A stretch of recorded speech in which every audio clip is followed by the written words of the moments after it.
Welcome to Talk of the Tavern.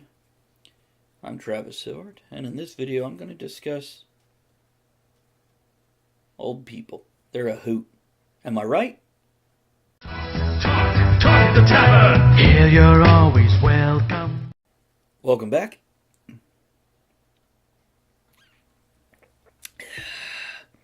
I want to talk about old people. I don't really like the term old people. I don't like the term elderly. I feel like once you're to a point where you need somebody to help you do what you would normally do for yourself, that's when those words might apply.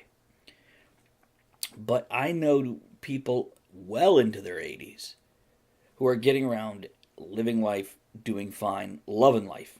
To me, that's not an old person or elderly. They have age on them, don't get me wrong, and they have their aches and pains and whatnot. But unless there is one of those people bitching about it constantly, which I did a video on that, people who make complaining about their ailments a hobby, I don't think of them as old people or elderly. But this is term. I've always been like this, by the way.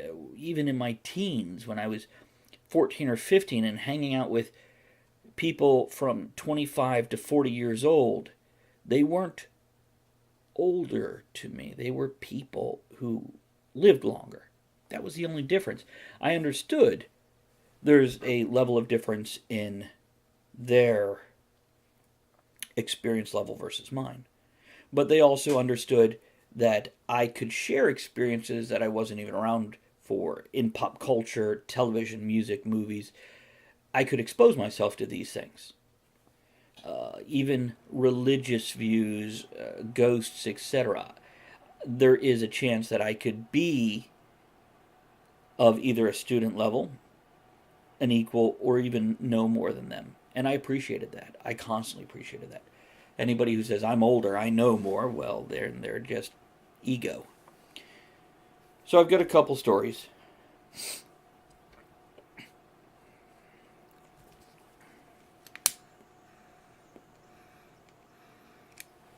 Yay for pipe discussions, huh? So I went to cover a news story. Not a news story given to me by my editor, one that I approached her with. And I said, there's a little used bookstore called Yale Bookshop. It's actually like a satellite of the local library. They sell only used books, run mostly by volunteers. I think there's one person with a paid position there. And of course, volunteers, as is quite often the case, are older folks who just want to fucking get out and do something. Well, within this bookstore, which is pretty cool, there's a group called, I don't remember exactly if it's called Philosophy Society, Philosophical Society, but it's something along those lines. And I went, of my own volition, to interview these gentlemen. And I did ask, are there ladies that come in? They said yes. I didn't see one the day I was visiting, but they said, I assume that's correct. Now, they were all older white guys. As for why that matters, it doesn't, but it does. It depends who you are if it matters. I love diversity in things. It gives a different point of view. It gives a different background, emphasis on different things. So it matters to me because I can learn more the more diverse the crowd is. But in this case, older white gentlemen. Now, there's one great thing. This is like the point of this whole story, but I want to go on it a little more. Okay, let me put that on the back shelf. So I walk in, I start talking to one guy. He's very friendly and chipper, shakes my hand, introduces me to the other guy, explains to me most of the gentlemen in this group have doctorates or advanced degrees of some sort. Awesome. I myself, I've been to multiple colleges. I have many things I have not finished. I have other degrees that I have that are worth about as much as the paper they're printed on. I don't put a lot of stock into them. Others might. I don't. Because I understand the value of experience versus book learning. And I understand they both have value. Different times, different places. And the best is a balance of the two. So anyhow, you walk into this bookstore and there's a little nook with like a couch, a love seat, and a recliner and then a couple chairs. And it's all around this glass tabletop, glass square coffee table, which is filled floor to the glass on top, which it's a taller one. It's maybe 2.5, 3 feet tall instead of your usual, what are they, 18 inches, 24 inches, whatever, it's taller. Filled on all four sides with National Geographics. The bookshelf from where I sat to my right was cookbooks and travel books and religions, so it's kind of worldly. Over there is a picture of all these famous writers. In individual letters cut out above that poster is the word gather, which I read as gather information, gather knowledge, or gather together and sit here and discuss these things. Below that is another poster of William Shakespeare, the bard himself. And in big, bold, jagged letters it says, Will Power. I'm like, oh, clever, clever. But it's kind of an environment that feels right. I wish you could smoke pipes in there. I would feel even better. But these guys got together and very civilly began discussing what they're reading lately. And apparently some of them are on one side of the political spectrum, some on the other. And they will at least listen to each other when they talk. Not necessarily change each other's mind, but listen at least.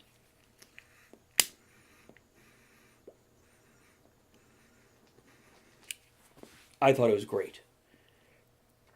But I remember by the third gentleman, I think, that was talking about what he's reading in the past since they last got together. He mentions one book, and he says the 1950s was a silent generation, and they would just do what needed done without talking about it a lot. And a few of the guys are nodding, and this guy points at some of the other gentlemen who are all over retirement age and says, well, you guys are too young to know that. Now, I later, as a reporter, found out their ages. And they ranged, I think the youngest was 66 and the oldest was 88. So a 22-year age range. Which, if you think about it, whatever age you are, subtract over 2 decades or add over 2 decades, and there is a significant amount of experience difference or time to learn. I'm 46. So if we're looking at a 24-year-old, ooh, boy, do they seem young. Now, if I'm looking at a 68-year-old, almost 70, yes, there's a little extra respect for them put out because they have more life experience. Which, by the way, when you hit 50 and you're like, I feel so old, realize 25 years ago, you're looking at people who are now that age going, you know nothing. And you're probably guaranteed, probably barring disaster, guaranteed another 25 years of life. Maybe a few more extra aches and pains, but also a lot more wisdom and knowledge if you did it right. So there's this huge expanse.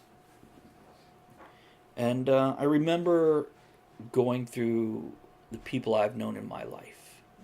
I had a stepfather, atheist, avoided his taxes for years, private piano tuner, played jazz piano, ran a therapist office out of his house, was the first one to have a satellite dish. And this is when satellite dishes were larger than kiddie pools, and they were on the side of your house, and you pressed a button and they shifted to a different satellite, and you would watch things out of different countries. And this man constantly challenged me in conversation, and I liked that. I appreciated that. A lot of the little pieces of me that are very significant in my thought process and opinion came from that man. And not to say he was perfect. Oh no, I could tell you stories which would make you hate the man. But on the other hand, that's not what I try to walk away with. And all my life I've hung out with older people and enjoyed it because they do know something I don't. And I like that. Especially since they don't try to be egotistical about it. It just is. Often. You always get your egotistical jerks every age. Disclaimer. There you go. Generalization.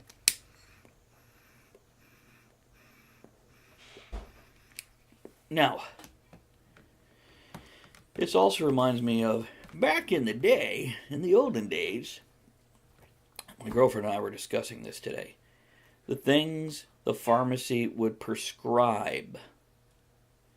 Things like whiskey. Or, now we could go even further to the late 1800s where they're like, oh, here, you've got consumption? Let's give you some. Oh, all the Old West movies talk about it. Like, oh, somebody put in the comments, tell me what I'm thinking of.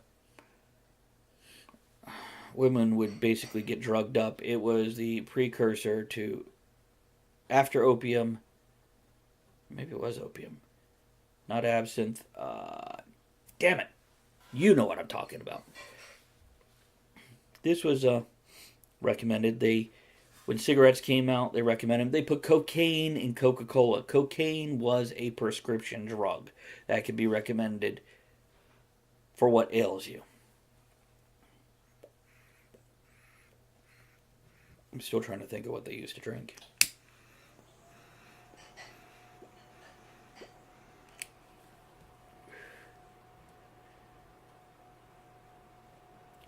Yeah, we were talking about older friends who told us about times in their life where they were prescribed cigarettes or whiskey by their doctor to help their health.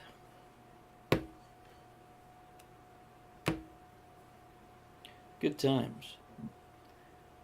People with a little more age than you, whether you're 15 and you're talking to a 25-year-old, or whether you're 25 talking to a 40-year-old, or whether you're 40 talking to a 70-year-old. They do have a wealth of life that you haven't had. Now, that isn't to say I can't learn something from my 15-year-old son. But in general, I'm the one that has experienced or knows more about most things. Take joy in the people who are older than you that you know. Ask them their story. Ask them their tales about when they went to that other country, if they were in the military, and if they want to talk about it. A lot of ex-military don't want to tell the tales of what went on. It's not something they want to relive. They're not thrilled with it. They're proud of the service. It's a piece of them. It's a part of them. But it's not the stuff that make it into a movie theater that makes them proud. It's the brotherhood and community.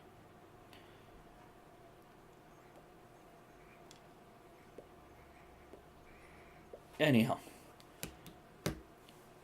it's late. I can't think of what else to say on this one, so I'm going to cut it loose.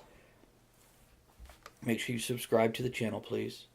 I need to start saying that in front of the videos, because right now I'm pushing for that 1,000 mark so I can get back on track to where I was before they changed their rules, they being YouTube.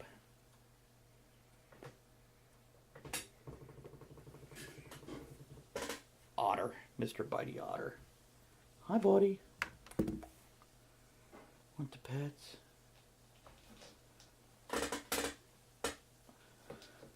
He's our shy one. He's so soft, like chinchilla soft. Okay. Make sure you subscribe, check out the other videos there, and I will talk to you soon. Bye now.